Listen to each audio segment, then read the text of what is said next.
Hello everyone, welcome back to my channel. আশা কৰো আপোনালোক সকলোৱে ভালে কুশলে আছে।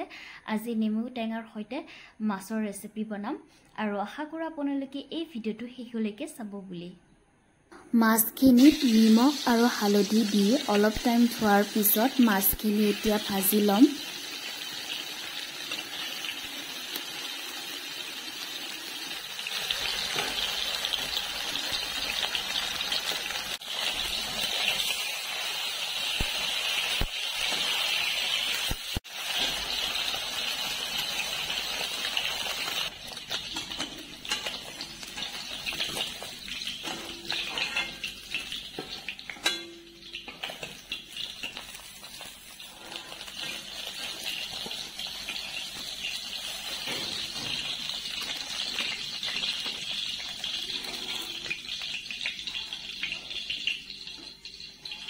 নেমু টেঙা আমি সকলোৱে খাই ভাল পাওঁ আৰু সেই কাৰণে অতি সহজতে বনাব পৰা ৰেচিপি আজি বনাম।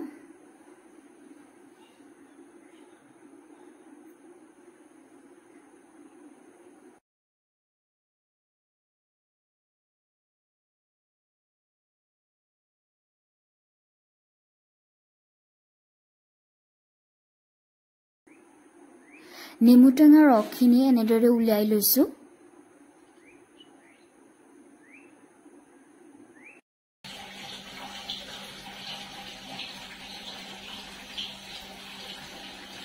এয়া হৈছে কলা সৰিয়হ।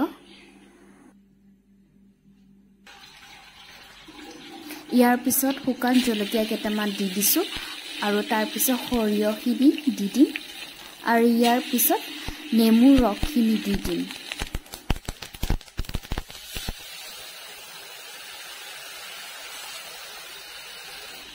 আৰু এতিয়া হালধি আৰু নিমখ দি দিছো।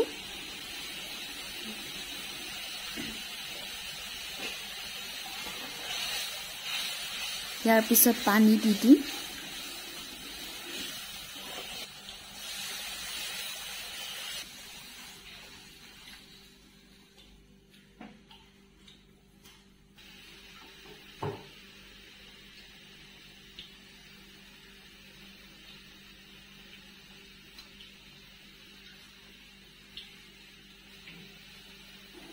আৰু শেষত মাছখিনি দি দিছো।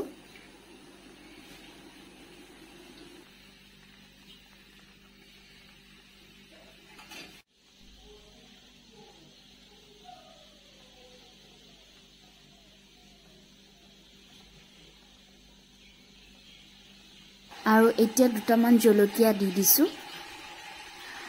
আজি ৰেচিপিটো হৈ গ'ল আৰু আশা কৰো আপোনালোকে এনেদৰে ৰেচিপিটো বনাই খাব বুলি। যদি আজিৰ ভিডিওটো চাই আপোনালোকে ভাল পাইছে তেনেহলে লাইক কৰিব, শ্বেয়াৰ কৰিব, সাবস্ক্ৰাইব কৰি দিব আৰু ভিডিওটো শেষলৈকে চোৱাৰ কাৰণে থেংক ইউ।